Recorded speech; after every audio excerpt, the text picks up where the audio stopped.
Dan lagu Umi. Tuhan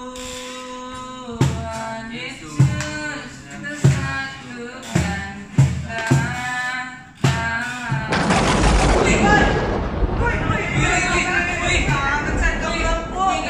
Gelap.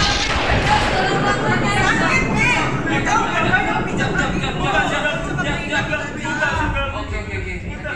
Nah, ini. Wih, oke kan, Nes? Wih. Tinggal rambutku cantik kok. Ada juga kalau. Mana si Umi nak kenapa? Sini. Bangsa.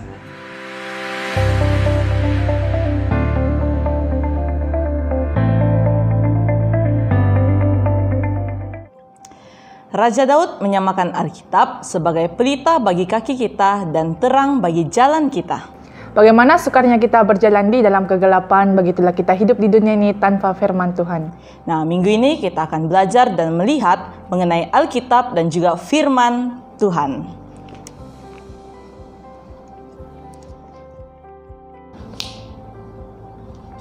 Alkitab adalah terang yang memimpin kita berjalan dalam kegelapan. Ia berbicara tentang perkara apa yang kita hadapi setiap hari, persahabatan, pergaduhan, kegembiraan, dan dilema. Nes, mati lu, lampu terang. Sorry. Oke, Nes. Mesti ramai yang bertanya kan, what's the point kita baca Alkitab? Banyak sudah yang berkhotbah, bos kita dengar saja. Oke, bayangkanlah. Oke. Nana membeli handphone baru. Excited habis dia. First, yang dia buat, dia buka manual. Dia mau tahu apa ada dalam handphone barunya. Sebelum tidur, dia baca manual.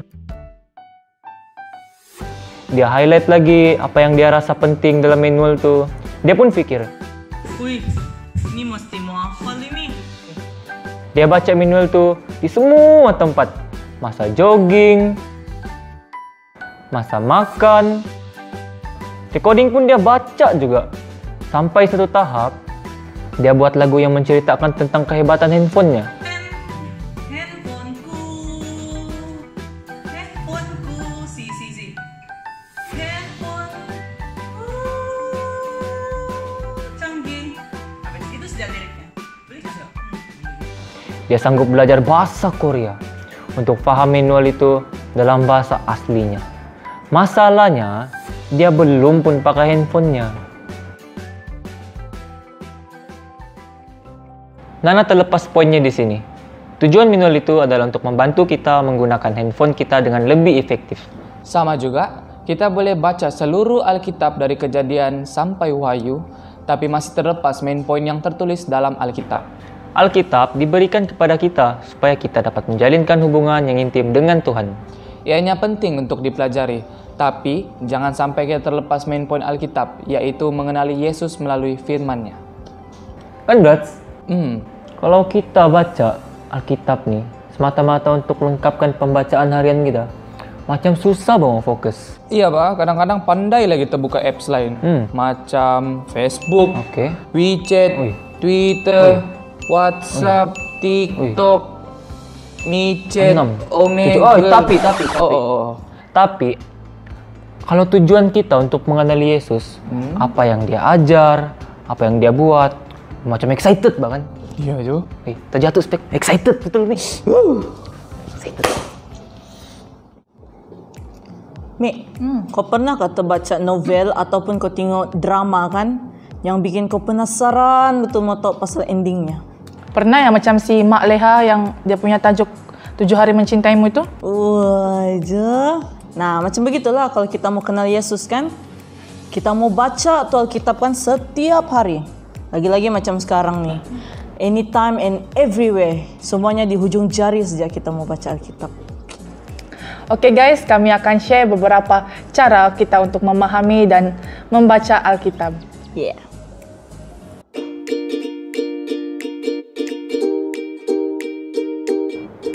Tuhan, firman-Mu adalah pelita bagi kakiku. Ajar aku supaya dapat mengerti firman-Mu. Sebab anak-Mu ini tidak juga terlampau pandai. Amin. Nah, mesti kamu pernah terfikirkan apa juga yang ditulis di dalam Alkitab nih? Jangan risau, kamu tidak keserangan. Berita baiknya, Tuhan telah memberikan kita hikmat. Berdoa untuk meminta Roh Kudus agar memberi kita kefahaman.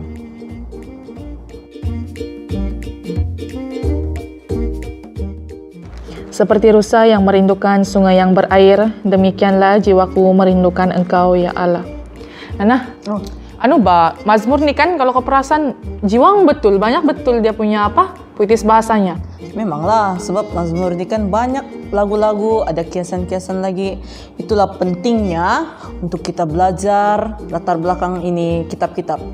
Kita mau tahu kenapa penulis kitab-kitab ini buat begitu. Oke, nanti aku tanya Mr. Google. Aku tahu.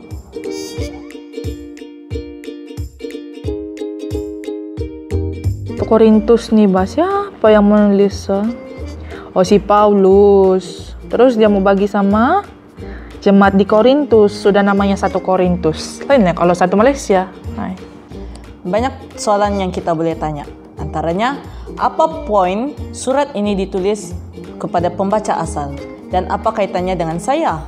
Dan apa yang kita boleh belajar tentang Tuhan?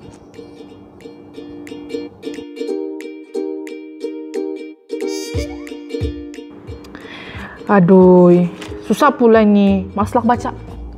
Kau ni, malas-malas pula kau. Kalau kau susah mau faham pun, coba kau call si Mami. Mami kan tahu. Mana boleh ni kan? Oke juga kau kan? Dan juga kau. Apa ini namanya?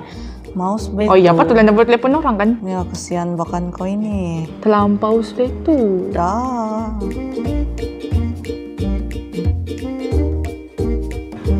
Nah, ada ini di FB kan, dia bilang Lukas pasal 4 ayat 7, jadi jikalau engkau menyembah aku, seluruhnya itu akan menjadi milikmu. Jadi maksudnya kalau kita menyembah Tuhan, semuanya kita dibagilah begitu. Nah, dan juga Ami, coba baca betul-betul ayat tuh sampai habis. Iblis pula ini kan? Nah, itulah kau, jangan kau sembarangan memilih itu situ ayat tuh. Bukannya semua betul, kau mesti tahu dari depan sampai belakang, baru kau tahu ceritanya. Paham.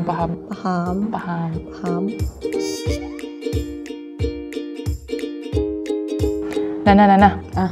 Bukan mau bercakap lah bahkan. Tapi si Ani itu memang begitu itu dia kalau pimpin pujian. Nami, kau nih macam baru semalam kau baca Yakobus sambil kau baring-baring itu. Yakobus 3 ayat 9 sampai 10. Dengan lidah kita memuji Tuhan Bapa kita, dan dengan lidah kita mengutuk manusia yang diciptakan menurut rupa Allah. Dari mulut yang satu keluar berkat dan kutuk. Hal ini, saudara-saudaraku, kita boleh demikian terjadi.